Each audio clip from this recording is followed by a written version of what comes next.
जबरदस्त लॉन्च हुआ है और ये मतलब पोस्टर की बात ही कुछ अलग है। और इस पोस्टर में ना नजर आ रहा है कि खेसारी भैया का कान पकड़ी हुई है कोमल सिंह, तो इसमें तो नोक झोंक वाला हो ही और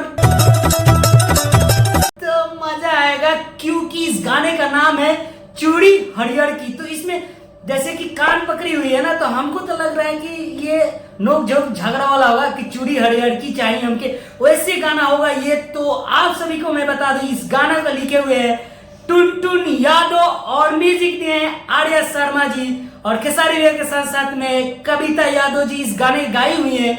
और मैं बता दूं कि ये गाना कल यानी 3 अगस्त को सुबह में मिलेगा अनंता म्यूजिक वर्ल्ड पे लॉन्च किया जाएगा। तो दोस्तों आप सब प्यार दुलार ऐसे ही बनाए रखे खेसारी भैया पे, तो जाइए पहले ही गाना देखिए और कमेंट में कीजिए कि कैसा है गाना और 100 मिलियन वाला है कि कितना मिलियन वाला है। तो दोस्तों तब तक के लिए बाय बाय, मिलते हैं गाने के साथ में।